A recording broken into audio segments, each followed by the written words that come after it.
என்னப்பா? Voter ID எல்லாம் வந்துருச்சு பாத்தியா? பாத்துட்டேன். தொடர்ந்து ஓட் போடுறீங்க. இப்ப என்ன மாறிடுச்சு? என்ன மாறல? நீ நானும் கௌரவமா இருக்கனா நான் தேர்ந்தெடுத்த இந்த இயக்கம் தான் காரணம். அப்பா ஏன்டா இவ்ளோ கோவமா பேசிட்டு போறாரு? ஏய், நானும் இப்படிதான் திட்டு வாங்கினேன். அப்பவே என்கிட்ட எவ்வளவு சொல்லிருக்காரு தெரியுமா? எனக்கு தான் எதுவும் புரியல. ஆக்சுவலா எனக்கு தெரிஞ்சுக்கிறதுக்கும் இன்ட்ரெஸ்ட் இல்ல. ஆனா நான் காலேஜ் சேர்ந்ததுக்கு அப்புறம் தான் எனக்கு புரிஞ்சிச்சு. நீ என்ன சொல்றனே எனக்கு புரியல. காலேஜ் சேர்ந்ததுக்கு அப்புறம் என்ன புரியும்?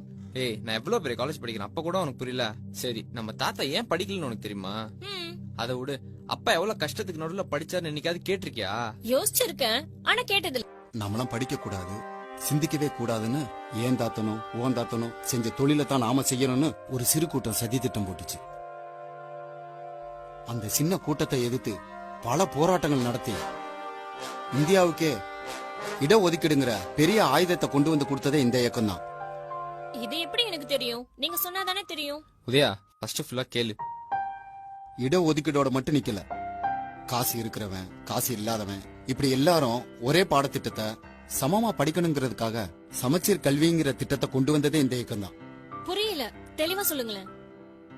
நீ படிச்ச கவர்மெண்ட் ஸ்கூல்லயும் நம்மளால அணுகவே முடியாத பிரைவேட் ஸ்கூல்லயும் இப்படி எல்லாரும் ஒரே பாடத்திட்டத்தை படிக்கணுங்கிறது தான் சமச்சீர் கல்வி. சரி, இங்க பாரு.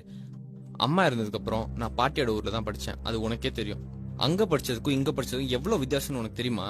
அது மட்டும் இல்லாம கிராமத்துல இருக்க மக்களுக்கும் நமக்கும் ஒரே என்ட்ரன்ஸ். அது எப்படி சாத்தியமாகும்? ஸ்கூலோட மட்டும் சமச்சீர் கல்வி திட்டம் நின்னு போல, இப்ப காலேஜ்ல கூட என்ட்ரன்ஸ தூக்கிட்டு எல்லாத்தையும் சமமாக்கிட்டாங்க. ஓ, இதெல்லாம் அவங்க தான் பண்ணாங்களா? ஆனா ஒரு சிலர் வேற மாதிரி சொல்றாங்களே. நான் தான் முன்னாடியே சொன்னேன்ல, அந்த சின்ன கூட்டம் தான் இந்த இயக்கத்தை நேரடியா எதிர்க்க முடியாம இந்த இயக்கத்தினால வளர்ந்து பயன்பெற்றவங்களை வச்ச இன்டைரக்டா எதிர்க்கிறாங்க. ஆனா படிச்சுட்டும் நிறைய பேர் வேலை இல்லாம இருக்காங்களே. நீ சொல்றதும் சரிதான்.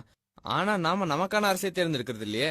அதுதான் எல்லா பிரச்சனையும் காரணம். அதனாலதான் நம்ம வேலை இல்லாம இருக்கோம். அப்ப இந்த நிலைமை மாறணும்னா நம்ம யாரை சூஸ் பண்ணும்? இப்ப நம்ம பிரச்சனைகளை யாரால தீர்த்து வைக்க முடியும்னா நம்மளை பத்தி சிந்திக்கிற தலைவர்களால மட்டும் தான் முடியும்.